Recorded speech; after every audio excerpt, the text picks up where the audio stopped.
चलिए शुरू करते हैं। फिलहाल के लिए यदि आपके दिमाग में वर्ष 2016 का वो ऐतिहासिक दिन याद है जिस समय प्रधानमंत्री नरेंद्र मोदी ने 500 और 1000 के नोट बंद करने का 8 नवंबर को ऐतिहासिक भाषण दिया, उसी समय अचानक सुर्खियों में एक व्यक्ति और चलने लगा और वो व्यक्ति था राजीव दीक्षित।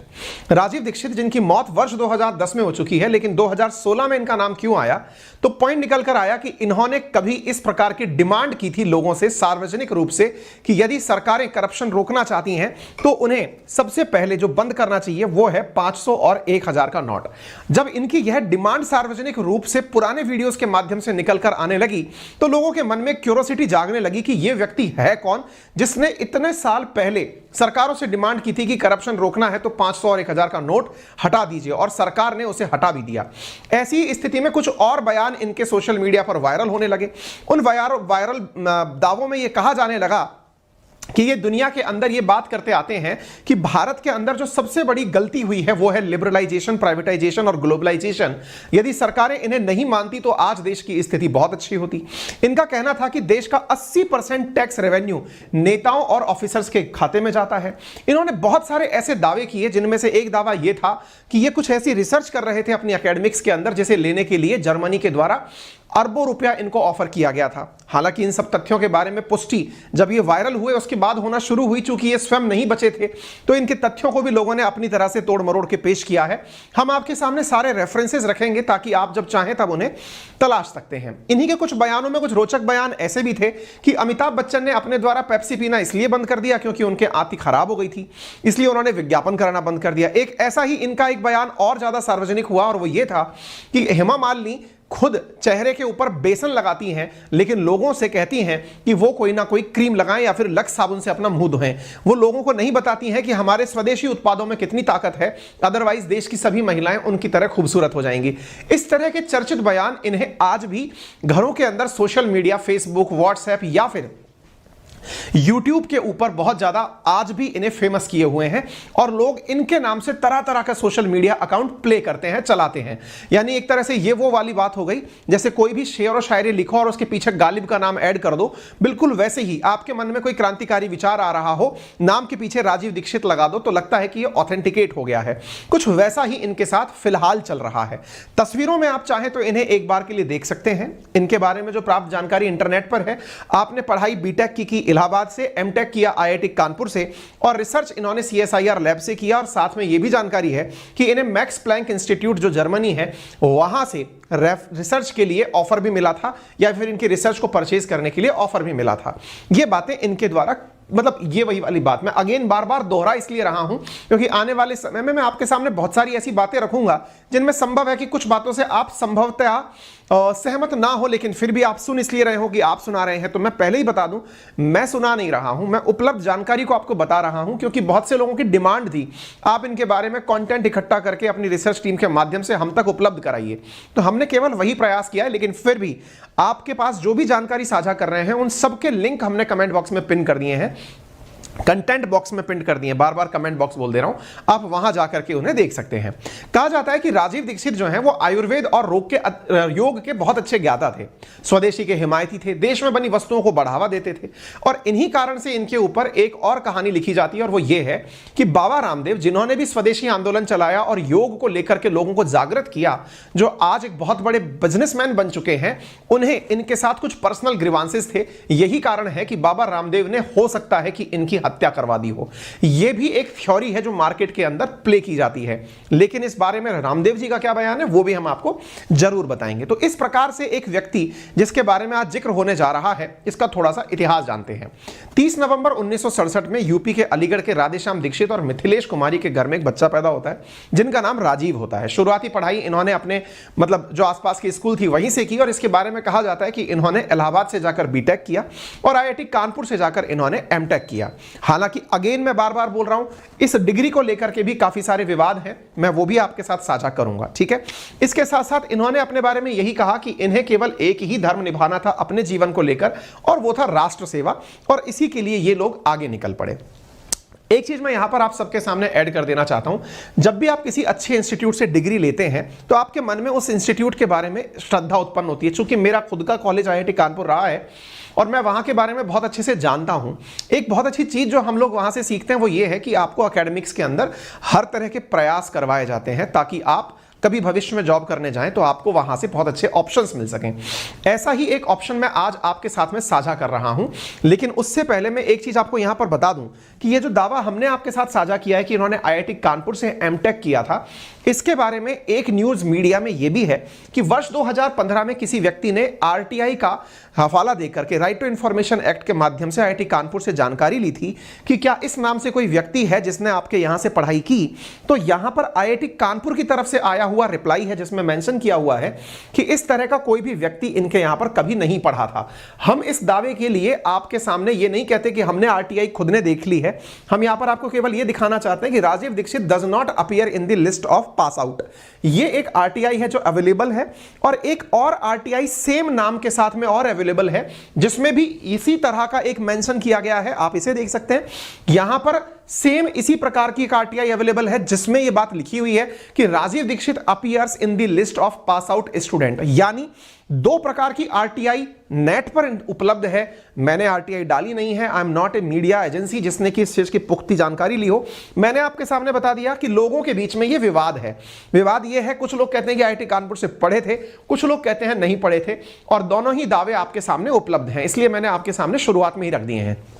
जब बातें IIT कानपुर की हो रही हो तो आप में से कईयों के दिमाग में सवाल बनेगा, इस बात को लेकर इतनी क्यूरियोसिटी क्यों है कि वो इस कॉलेज से पढ़े थे कि नहीं पढ़े थे। यही मानना कि लोग वाकई में इस काबिल थे कि नहीं थे। राजीव दीक्षित जी का जो राष्ट्रवाद है ये वर्तमान में बड़ा चर्चित में है। चर्चा में क्यों है साहब? क्योंकि इनका मानना था कि वर्तमान में जो इंडिया का एजुकेशन सिस्टम है ये गलत है, मैकाले शिक्षा पद्धति के ऊपर है और ये पूरी तरह से गुरुकुल सिस्टम बेस्ड होना चाहिए, इसे बदला जाना चाहिए।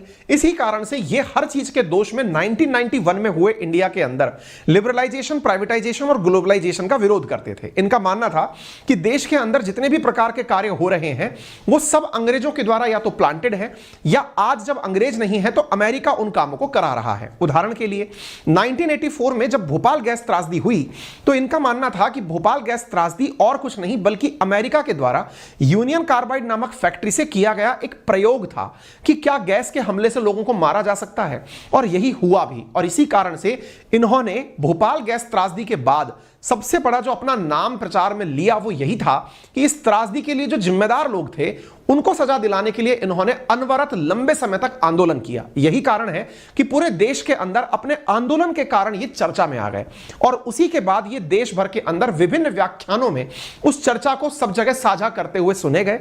लगभग 13,000 से ज्यादा इन्होंने व्याख्यान दिए। देश भर के अंदर जहां जहां संभव हो इन्होंने स्वदेशी आंदोलन की बात की।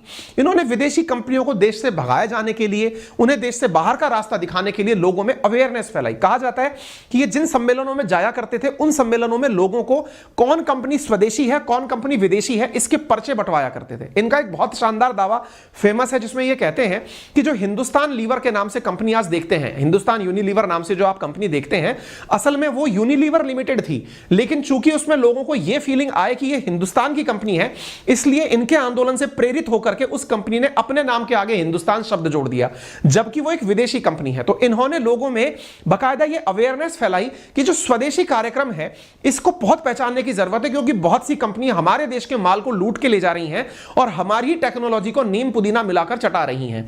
आपने देखा भी होगा, अगर आप कोलगेट का विज्ञापन देखते हैं, किसी का भी विज्ञापन देखते हैं, उसमें एक शब्द आता है इसमें नमक मिला हुआ है, इसमें तुलसी मिली हुई है, इसमें लौंग मिला हुआ है। बोले ये सब चीजें हमारी अपनी हैं, हमारी औषधियों को वो किसी चूर्ण चर्मन प्राश में मिलाकर के विज्ञापन के माध्यम से आप तक बेच दे रहे हैं। तो ऐसी स्थिति में ये इस बात का पुरजोर विरोध किया करते थे। यूनियन कार्बाइड त्रासदी क्या थी यदि आपको याद हो तो मैं आपको बता दूं कि भोपाल के अंदर एक कंपनी हुआ करती थी यूनियन कार्बाइड, वहां से मिथाइल आइसोसाइनेट गैस रिलीज हुई थी।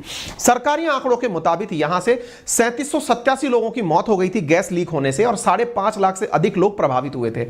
इस मतलब गैस त्रासदी के लिए जो मुख्य व्यक्ति जिम्मेदार था वारेन एंडरसन, उसका निधन भी हो चुका है, यानी सजा उसे नहीं दिला पाए लेकिन उसकी मौत हो चुकी है। तो ऐसी स्थिति में इनका जो सबसे बड़ा नाम निकल कर आया ना वो इसी भोपाल गैस त्रासदी के बाद निकल कर आया, क्योंकि इन्होंने यह कहा कि भाई ये अल्टीमेटली केवल और केवल अमेरिका के द्वारा गैस लीक करके हजारों भारतीयों को मारकर केवल ये ट्राई की जा रही है कि क्या MI6 से लोग मर सकते हैं या नहीं मर सकते हैं, यानी कि एक गैस का चलाकर केमिकल वेपन यूज किया गया है, यह इनका दावा था। ठीक इसी प्रकार से इन्होंने एक और बात स्थापित करने की कोशिश की, और वो ये है कि जितने भी लोग हैं जो वर्तमान में एलोपैथी का उपयोग करते हैं, एलोपैथी मतलब अंग्रेजी दवा पद्धति का उपयोग करते हैं, वो आयुर्वेद की खिलाफत करते हैं। और वास्तविकता में इंडिया का जो असली सिस्टम है वो आयुर्वेदिक सिस्टम है। तो इनका मानना था कि आयुर्वेद को अपनाएं और एलोपैथ को हटाएं, और इसीलिए इनका कहना था कि देश के अंदर बहुत सी बड़ी बड़ी कंपनी ऐसी हैं जो एलोपैथ को प्रचार कर रही हैं, और ये इस बात का पुरजोर विरोध करते रहे। इनके बारे में एक जो बहुत बड़ी कहानी कही जाती है वो ये है कि ये जिस समय मर रहे थे ना, उस समय के बारे में भी कहा जाता है कि इनसे बाबा रामदेव ने फोन पर यह कहा था कि इस समय तो आप एलोपैथिक दवा ले लो, इंस्टेंट रिलीफ मिल जाएगा, क्योंकि यह संभावना व्यक्त की जा रही थी कि इन्हें शायद हार्ट अटैक आया हो। कहते हैं कि इन्होंने उस समय भी एलोपैथिक दवा को नहीं छुआ, यानी कि ये कितने बड़े राष्ट्रभक्त थे या कितने राष्ट्र प्रेमी थे, ये इनकी कहानियों के माध्यम से पता चलता है। यानी ये स्वदेशी को मरते समय तक प्रचारित कर रहे थे। इनका कहना था कि नहीं, मैं आयुर्वेद ही अपनाऊंगा, आयुर्वेद या तो खुद इतना डेवलप हो जाए या फिर ये इस प्रकार से काम करने लगे। स्वदेशी आंदोलन की शुरुआत में इन्होंने जो अवेयरनेस फैलाई, देखिए क्या है ना कि कुछ चीजें ऐसी होती हैं, जब आप अवेयरनेस फैलाते हैं तो लोग जागृत होते हैं, और ये सच्चाई है कि जब से ये चीजें निकल कर आई हैं, आज बहुत सी यूथ, मैं ऐसे यूथ से कनेक्टेड भी हूं और आप भी जानते होंगे, वो बहुत से लोग ऐसे हैं जो चाहकर कोल्ड ड्रिंक नहीं पीते, वो अल्टरनेट में कुछ नहीं है या कुछ ऐसी चीज पड़ गई, चल पीना पड़ रहा है तो पी लिया। यूथ में ये अब अवेयरनेस है कि वो इसे एज ए टॉयलेट क्लीनर समझता है। और ये जो टॉयलेट क्लीनर शब्द है ना, जो बाबा रामदेव के माध्यम से आपने सब जगह जाता हुआ देखा, इस शब्द के जनक यही थे। यानी कि बाबा रामदेव ने जो शब्द प्रचारित किए कि कोल्ड ड्रिंक मत पीजिए, इसके स्थान पर जूस पिया करिए, वो भी इन्हीं के दिए हुए शब्द थे। इनका कहना था कि Coca Cola, Pepsi, Unilever, Colgate, ये सब कंपनियां जहर घोल रही हैं हमारी पीढ़ियों के अंदर। और आज का जो यूथ है, आप अगर एग्री करते हो तो कमेंट बॉक्स में जरूर बताइएगा कि आप में से भी बहुत से लोग आज ऐसे होंगे जो कोल्ड ड्रिंक को प्रेफर नहीं करते होंगे, है ना। आप बता सकते हैं, हमारी टीम भी हाथ खड़ा करके कह रही है हां सर हम भी ऐसे ही हैं। तो कहने का मतलब यह हुआ कि ऐसी स्थिति में ये पेय पदार्थों के अंदर जहर और स्वास्थ्य के अंदर जो हानिकारक चीजें हैं, वो सब चीजें इन्होंने जन जन तक पहुंचाने का प्रयास किया। और जब पहुंचाने का प्रयास किया तो स्वदेशी के प्रचार में इन्होंने कई ऐसे तर्क दिए जो हालांकि आज के जमाने में बहुत से लोग ये कहते हुए पाए जाते हैं कि ये सब फर्जी अफवाह थी। अब देखिए इन्होंने अपनी बातों को कितना साइंटिफिकली प्रूव किया नहीं किया, ये तो अब इनके साथ ही रात चले गए हैं। लेकिन जो इनकी बातें थी, जिनके कारण आप सबने मुझसे कहा कि आप इन बातों को लेकर आएं, तो मैं आपसे उन्हीं की बातें बता रहा हूं। और वो ये है कि कहा जाता है कि इनकी आइडियोलॉजी राष्ट्रवाद की बहुत ज्यादा हद तक आरएसएस से मिलती थी। इन्होंने अपने आप को गांधीवादी कहते हुए 13,000 से ज्यादा व्याख्यान दिए थे। अपने बारे में ये 6 लाख से अधिक समर्थक होने का दावा करते थे। समर्थकों की गिनती किस प्रकार से की जाती थी, इसका कोई भी तथ्य वर्तमान में उपलब्ध नहीं है। इनका एक और दावा बहुत बड़ा फेमस हुआ, और वो ये था कि इन्होंने जब 9/11 का हमला हुआ अमेरिका के ऊपर, तो एक स्टेटमेंट दिया कि 9/11 का हमला खुद अमेरिका के द्वारा प्रायोजित हमला था।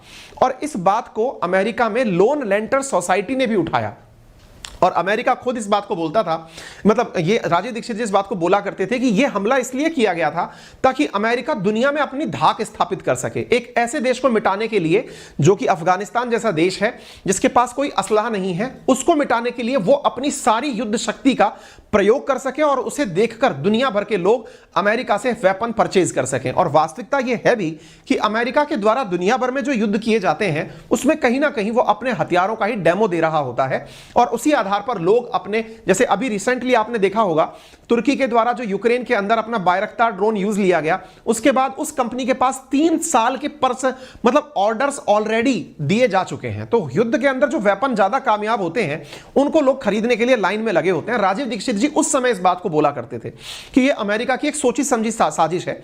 और इनका जो ये दावा था ना कि यूनिलीवर ने नाम बदला, हिंदुस्तान यूनिलीवर किया, इस बात में भी तर्क है।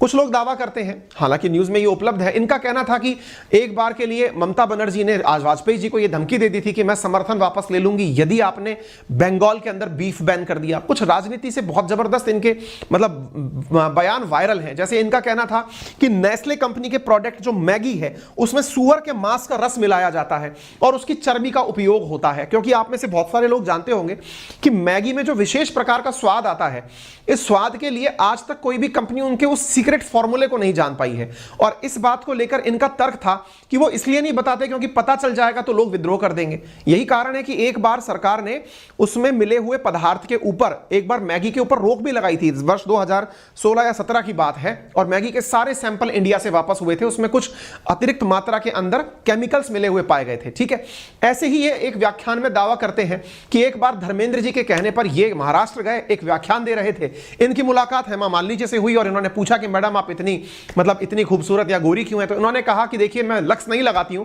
मैं बेसन में मलाई डालकर नहाती हूं। अब ये बात अगर मैं सबको बता दूंगी तो लक्स की सेल पिट जाएगी और हमारा पैसा कहां से मिलेगा, क्योंकि हम प्रचार नहीं कर पाएंगे। तो बोले हेमा मालिनी जी आप इस बात को सबको क्यों नहीं बता देती? बोले अगर बता दूं तो लोग जो है ना वो फिर इससे मिलाई से नहाने लग जाएंगे और बेसन से नहाने लग जाएंगे और गोरे हो जाएंगे, तो फिर हमारी वैल्यू कौन करेगा? तो इस प्रकार के इनके बहुत से वीडियोस हैं। अब जो बातें मैं बोल रहा हूं ना, इसीलिए मैं बोल रहा हूं कि सेशन के एंड में कंटेंट के अंदर हमने वो सारे यूट्यूब लिंक डाले हैं जिसमें राजीव दीक्षित जी के द्वारा दी गई बातें व्याख्यान के रूप में है।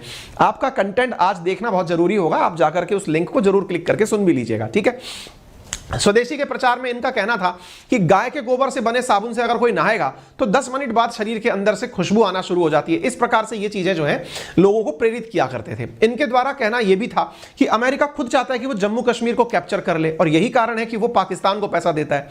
एक जो इनके द्वारा बहुत ही ज्यादा मतलब विवादित सा बयान है और वो ये है कि जवाहरलाल नेहरू और मोहम्मद अली जिन्ना एडविना, ये वो महिला है जिसके साथ नेहरू जी का नाम जोड़ा जाता है, तीनों एक ही कॉलेज के अंदर पढ़ा करते थे।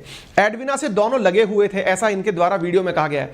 एडविना इतनी चालाक थी कि दोनों को हैंडल करती थी। जिन्ना और नेहरू के चरित्र के ऊपर बेहद हल्के होने का दावा किया जाता है। एडविना के द्वारा नेहरू की आपत्तिजनक तस्वीरें ली गई थी। ये सब बातें इस समय YouTube पर अवेलेबल है राजीव दीक्षित जी के बयान में। ठीक है, तो ये सब बातें इनके द्वारा कही जाती थी, तो लोग जो हैं वो इन बातों को सुनकर के इनसे आज भी कनेक्टेड हैं, जबकि ये वर्ष 2010 के बाद इस धरती पर नहीं है।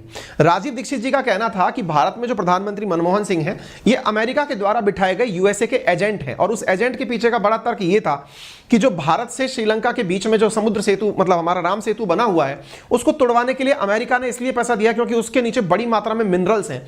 वैसे आपको पता होगा केरल के अंदर थोरियम पाया जाता है और वो थोरियम जो है वो बिजली उत्पादन में काम आ सकता है। तो इनका दावा था कि इतने साल तक ये सारा काम हो सकता है, इसलिए ये सारे प्रयास किए जा रहे हैं।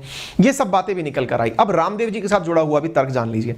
असल में कुछ लोग जो आपके परिवार के जन होंगे वो इस बात को जानते होंगे।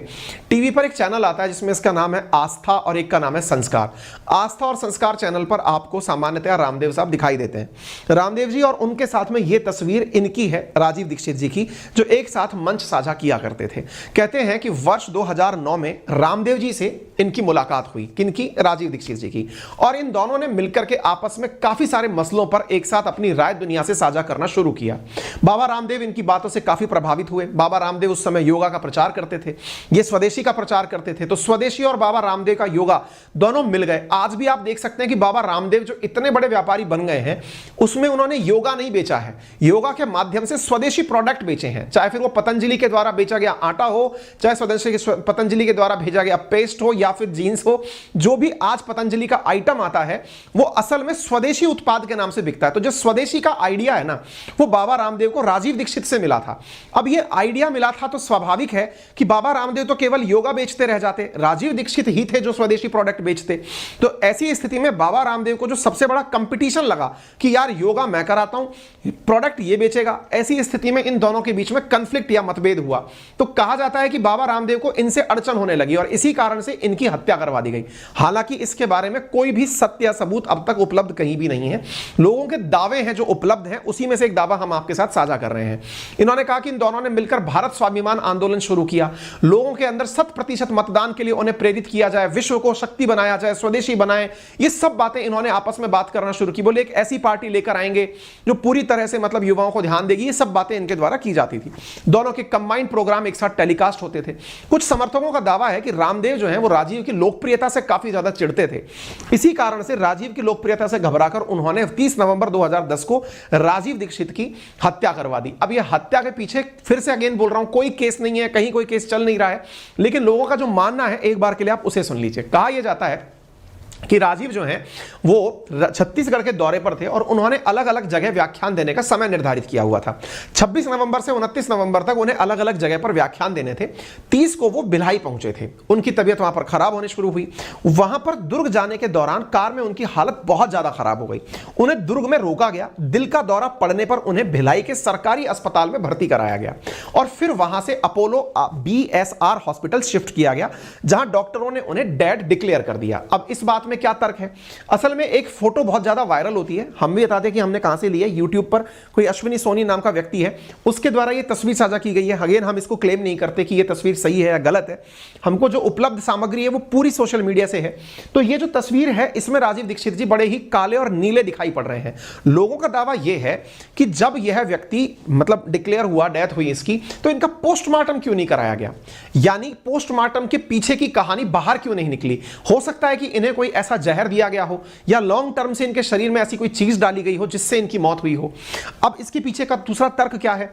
पोस्टमार्टम परिवार वाले चाहते हैं तो होता है। यदि आप किसी के ऊपर आरोप लगाते हैं कि इसकी वजह से मौत हुई है, तो पुलिस जब उसको केस बनाती है तो पुलिस केस के अंदर पोस्टमार्टम किया जाता है। इन जनरल जगह अगर कोई मौत सामान्य मौत कंसीडर की जाती है तो उसमें घर वालों की चाहत होती है कि अगर वो चाहें पोस्टमार्टम कराएं, नहीं चाहते तो ना कराएं। कहा जाता है कि राजीव दीक्षित के परिवारजनों ने उनकी पोस्टमार्टम की डिमांड ही नहीं की थी।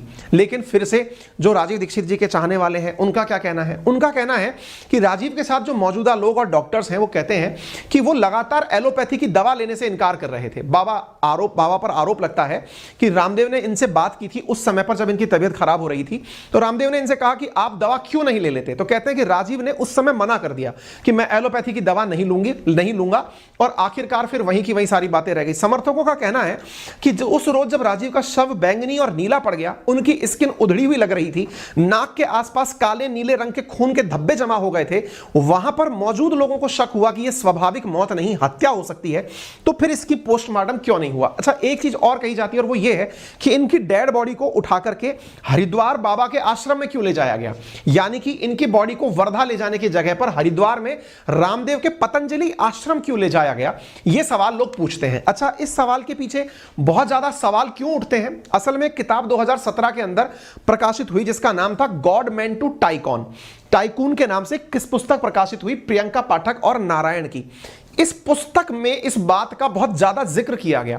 जब इस बात का जिक्र हुआ तो बाबा रामदेव इस पुस्तक के प्रकाशन को या इस पुस्तक के वितरण को रुकवाने के लिए हाईकोर्ट पहुंच गए और वहां जाकर के बाबा रामदेव ने कोर्ट में जाकर कहा कि इस किताब में उनकी छवि को खराब करने का कार्य किया गया है, इसलिए इस किताब की सेल पर रोक लगनी चाहिए। और हुआ भी।